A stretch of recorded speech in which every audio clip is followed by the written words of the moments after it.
ये टूर्नामेंट जहाँ पे ऑर्गेनाइज करवाया जा रहा है वो गोंडा यूपी, जहाँ पे ब्रजभूषण का घर है, उसका खुद का प्राइवेट कॉलेज है, वहाँ पे इस कंपटीशन को ऑर्गेनाइज करवाया जा रहा है।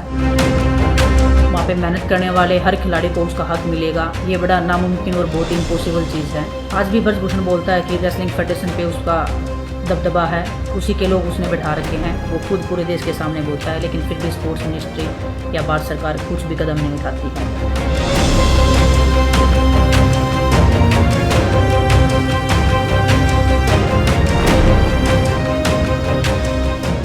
भारतीय महिला पहलवान और हरियाणा से कांग्रेस सांसद विनेश फोगाट ने रविवार को सोशल मीडिया पर वीडियो शेयर कर भारतीय कुश्ती संघ यानी WFI के पूर्व अध्यक्ष और बीजेपी सांसद बृजभूषण शरण सिंह पर कई गंभीर आरोप लगाए। साथ ही उन्होंने कई बड़े खुलासे भी किए हैं। विनेश ने वीडियो जारी कर बताया कि बृजभूषण शरण सिंह के खिलाफ यौन उत्पीड़न की शिकायत करने वाली 6 महिला सर्वाइवर्स में से वह एक है। वीडियो में उन्होंने अपनी सुरक्षा का हवाला देते हुए कई आशंकाएं भी जाहिर की। दरअसल 10 से 12 मई के बीच WFI एक रैंकिंग टूर्नामेंट का आयोजन कर रहा है, जो उत्तर प्रदेश के गोंडा जिले में नंदिनी नगर महाविद्यालय में आयोजित किया जाना है। विनेश का आरोप है कि वहां बृजभूषण का घर है और उसका प्राइवेट कॉलेज है। विनेश ने आशंका जताते हुए कहा कि वहां पर मेहनत करने वाले हर खिलाड़ी को उसका हक मिलेगा। यह नामुमकिन और असंभव बात है। कौन रेफरी किसके मैच में जाएगा, कौन कितने पॉइंट्स देगा, कौन मैच चेयरमैन कहां बैठेगा, किसको जितवाना है, किसको हरवाना है, वह सब बृजभूषण के लोगों द्वारा कंट्रोल किया जाएगा। सभी मेहनती खिलाड़ियों का वजन ठीक से चेक किया जाएगा। उनकी मेहनत का रिजल्ट मैट पर आएगा, मुझे नहीं लगता। विनेश ने कहा कि आज से 3 साल पहले हमने सेक्सुअल हैरेसमेंट के खिलाफ भी आवाज उठाई थी। 6 महिला खिलाड़ियों ने शिकायत की थी। उनके आधार पर आज भी गवाहियां चल रही है। सुप्रीम कोर्ट के आदेश हैं कि किसी भी विक्टिम की आइडेंटिटी को जाहिर नहीं किया जाए, लेकिन आज मजबूरी है कि मैं आप सबको बताना चाहती हूं कि उन 6 विक्टिम में से एक मैं हूं जिसने शिकायत की थी।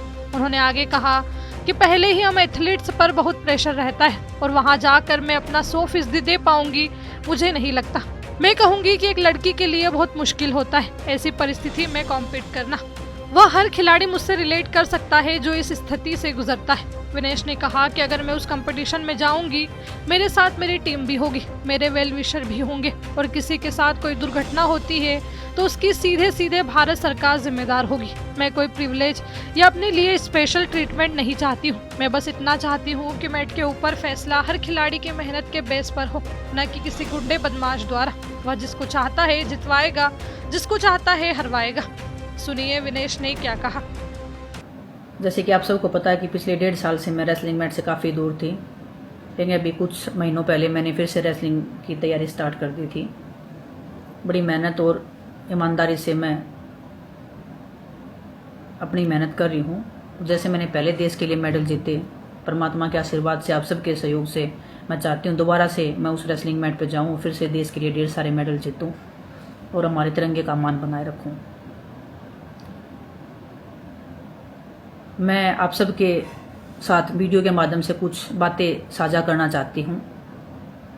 आज से 1 महीने पहले रेसलिंग फेडरेशन द्वारा एक कंपटीशन का अनाउंसमेंट किया गया, रैंकिंग टूर्नामेंट।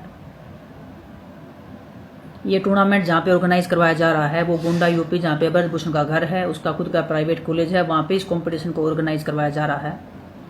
वहाँ पे मेहनत करने वाले हर खिलाड़ी को उसका हक मिलेगा। ये बड़ा नामुमकिन और बहुत इम्पॉसिबल चीज़ है। कौन रेफरी किसकी मैच में जाएगा, कौन रेफरी कितने पॉइंट्स देगा, कौन मैच चेयरमैन कहाँ पे बैठेगा, किसको जितवाना है, किसको हरवाना है, वो सब ब्रजभूषण द्वारा और उसके लोगों द्वारा कंट्रोल किया जाएगा। और सरकार और हमारा खेल मंत्रालय मुख्य दर्शक बन के इस चीज़ को देख रहे हैं। कोई खिलाड़ियों की मदद के लिए आगे नहीं आ रहा है। मानो कि उन्होंने उसको फ्री हैंड दे रखा है ब्रजभूषण को कि तुम जो चाहे करो, चाहे तुम महिला पहलवानों के साथ में कुछ करो, चाहे तुम कुश्ती जगत के साथ में कुछ भी करो, हम तुम्हारे साथ में खड़े हैं। सभी मेहनती खिलाड़ियों का वजन ठीक से चेक किया जाएगा। उनका जो मेहनत का जो रिजल्ट है वो मैट पे निकल के आएगा, वो मुझे नहीं लगता। आज से 3 साल पहले हमने सेक्सुअल हरासमेंट के खिलाफ भी आवाज़ उठाई थी। उससे रिलेटेड कोर्ट में केस पेंडिंग है। 6 महिला खिलाड़ियों ने कंप्लेंट्स दी थी, उसके आधार पर आज भी कोर्ट में गवाहियाँ चल रही हैं। सुप्रीम कोर्ट की गाइडलाइन होती है कि किसी भी विक्टिम का आइडेंटिटी को रिवील ना किया जाए, क्योंकि उनकी गरिमा और उनकी मान सम्मान की बात होती है।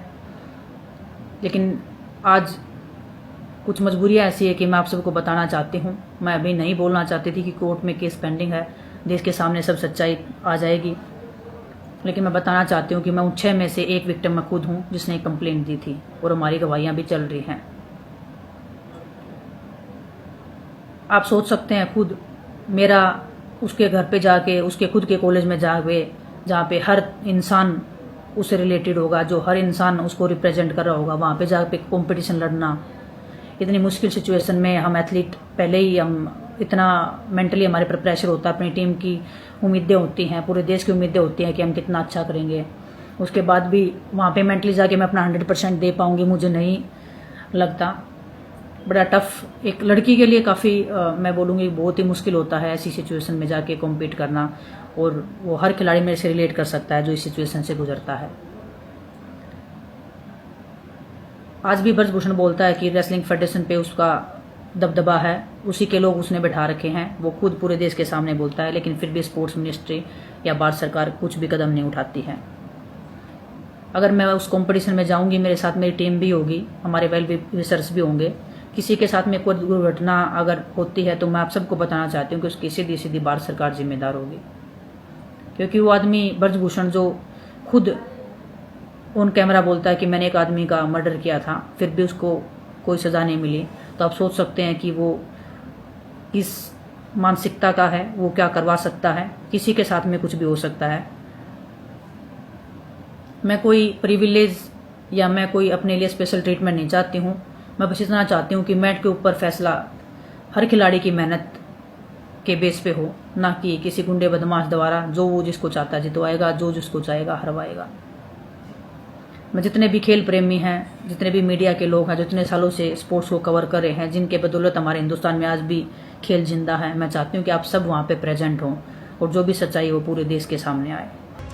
विनेश के वीडियो शेयर करने के बाद WFI के अध्यक्ष संजय सिंह का भी बयान सामने आया है। संजय सिंह ने कहा कि वह विनेश फोगाट की सुरक्षा की व्यक्तिगत गारंटी देते हैं, लेकिन साथ ही यह भी जोड़ा कि विनेश कांग्रेस की विधायक भी है, उन्हें इस मुद्दे का राजनीतिकरण नहीं करना चाहिए।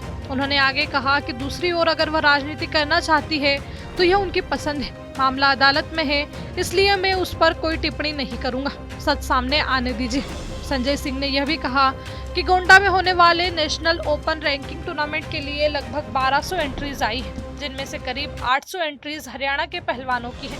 इनमें से किसी भी अन्य पहलवान ने कोई आपत्ति नहीं जताई है। उन्होंने आगे कहा, अगर विनेश को पक्षपाती रेफरी को लेकर चिंता है तो उन्हें मैं आश्वस्त करता हूं कि इस प्रतियोगिता के लिए चुने जाने वाले सभी रेफरी भारतीय कुश्ती महासंघ और भारतीय ओलंपिक संघ के पैनल से होंगे। यह चयन पूरी तरह निष्पक्ष और न ही ब्रिजभूषण शरण सिंह और न ही मेरा इसमें कोई दखल होगा कि कौन रेफरी बनेगा।